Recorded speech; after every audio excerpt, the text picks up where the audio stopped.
Hey, it's James here from Guitarist.com, and today I'm going to show you an easier way to play In My Life by the Beatles. It goes like this. 3, 4.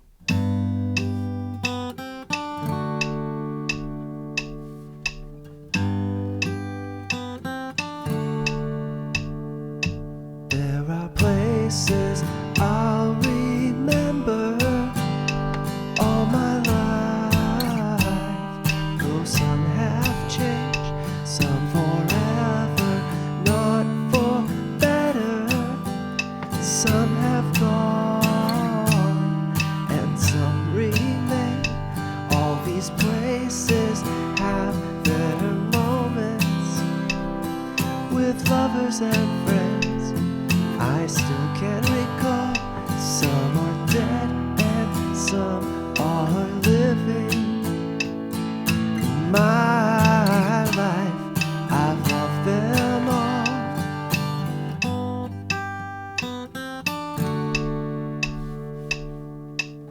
And note, I said easier. This isn't exactly like an absolute beginner song, but everything here is very manageable, very doable if you follow the steps and learn everything as I'm going to teach you today. If you need extra help with stuff, I have a free ebook. It's completely free for all my subscribers. I'll put a link to that down below. That'll help you out with all the technique and so many other things. And while you're down there, if you could take a moment to subscribe to the channel if you enjoyed learning guitar with me, I'd really appreciate that. Anyways, let's start off. We're going to start out with the verse. We have some simple chord shapes like G, D, and I like to leave my ring finger down when I switch from G to D. That makes it a really straightforward switch.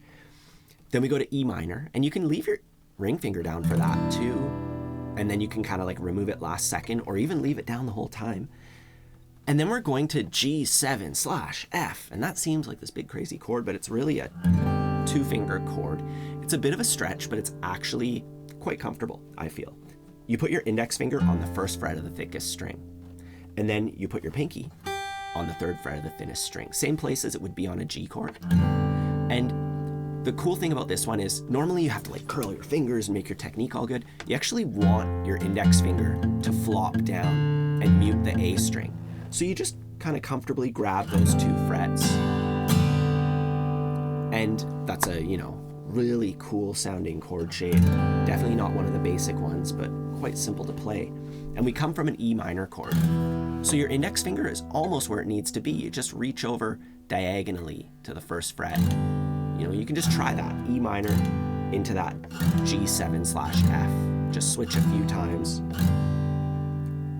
Then we have a C chord, another one of the basics. Then we have C minor, and a lot of the time that means a bar chord. But there's this really cool trick where you take the C chord, move it up 3 frets, make sure you're muting the outside strings, both of the E strings, by using your thumb, the underside of your index finger, and that makes all the notes in a C minor chord.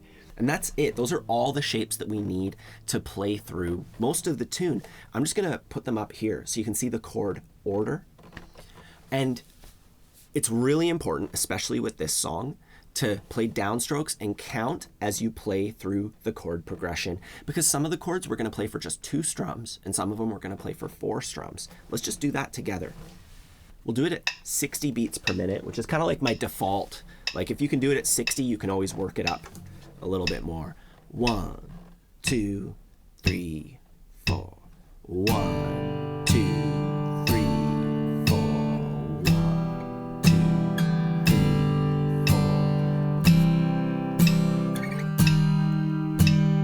1, 2, 3, 4. So a lot of the time people will come to me for lessons and they say they have all this trouble with the strumming, but really their problem is keeping track of where they are in the song and being able to play every chord the right number of beats. So do not skip that step. Downstrokes only as you count along. And then we can add the strumming. The strumming pattern used in this song is, it's the most common strumming pattern ever. Down, down, up, miss, up, down, up. And I'm going to put it up here with the counting. Once again, counting's everything. It's what ties everything together. And we can learn it in halves, going down, down, up, 3, 4, down, can always break it down even further, going 1 and 2 and 3 and 4 and downstrokes on the numbers, upstrokes on the ands. And then you do the second half. You go 1, 2, miss, up, down, up, 1, 2, miss, up, down, up.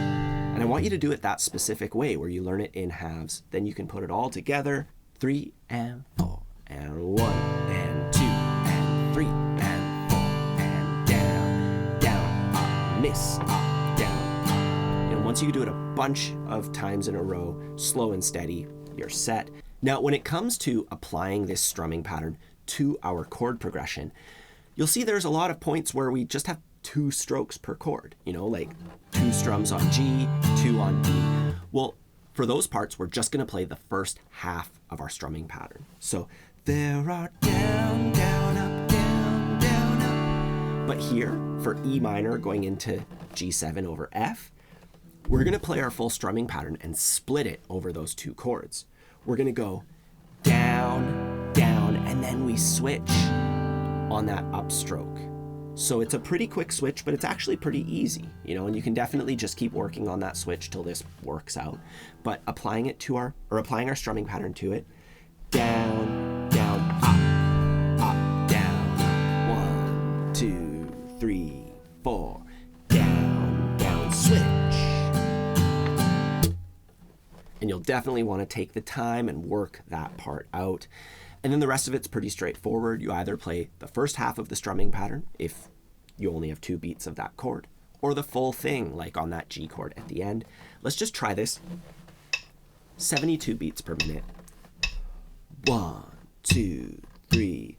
There are places I'll remember all my life, though some have changed, some forever, not for better. Some have gone, and some remain. Now, the next section is much more straightforward. There's a couple new chord shapes. There's F, and we can do the F bar chord if you're up for it, but if you want an easier alternative, we can put our index finger on the 1st fret of the B string, our middle finger on the 2nd fret of the G string, our pinky finger on the 3rd fret of the D string, our ring finger just above that on the 3rd fret of A, and then my thumb is lightly touching the thickest string. And there's also an A chord. One of the basic shapes, we're coming from an E minor, and for that switch, I just move my 2 fingers down and I add my ring finger. You can also play A with 1 finger. 1, 2, 3. All these places have their moments with lovers and friends. I still can recall some are dead and some are living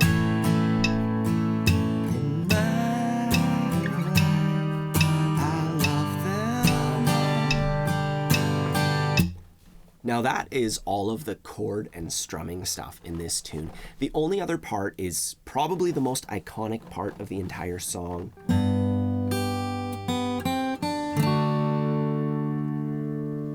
And we can do that chord melody version of it, but I'd like to begin with just the melody portion of it, just so we can kind of ramp up into it.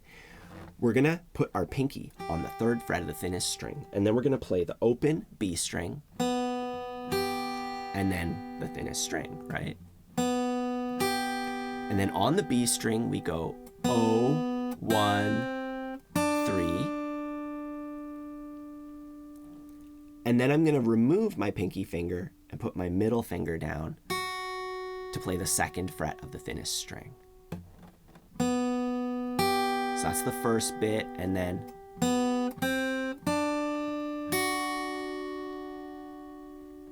and I'm going to put that up top with the counting, so you can just count along with it, going 1, 2, 3, and 4, and 2, 3, 4, 1, and 2, and 3, and 4, and. That's the most important part is the counting. First, get the notes in the right order and have your fingers in the right spots, but then nail that counting so that it sounds like the actual lick. And we can play it just like that. That's great. Or we can add something to it and go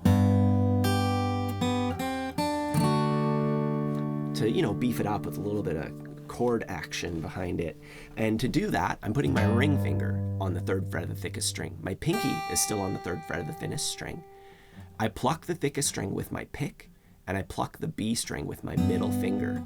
And then you can pluck the thinnest string with your ring finger, or you could get your pick all the way over there if you feel you have the accuracy for it.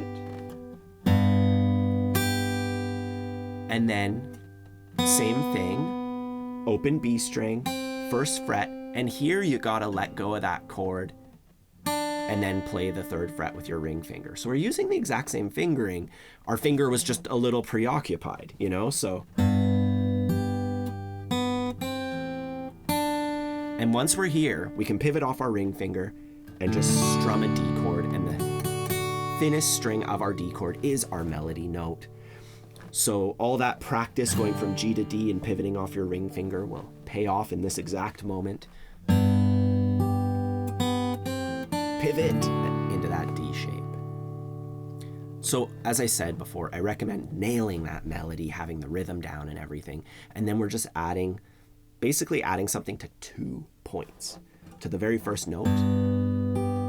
And then here we have to remember to move our finger. We kind of got to lift it off the G chord a little early, and then we strum the D chord. So the switching does have to be there, does have to be a little bit quick, but it definitely makes this so much richer sounding. Either way, it's just those 3 sections, and I recommend practicing them just like we did in this lesson. First, the downstrokes only, then adding the strumming. Practice each of them separately, and then you'll be able to just print off the lyrics and plug them all together. If you want to play with me, that is available on my website. I'll put a link to the full song playthrough down below. And if you enjoy learning guitar with me, I'd really appreciate it if you could take a moment to subscribe to the channel, like the video. Let me know if you have any questions in the comments down below. And if you want to take things a step further, premium membership is available. That's on my website. I'll put a link to that down below too. Have a fun time practicing, and I'll see you soon.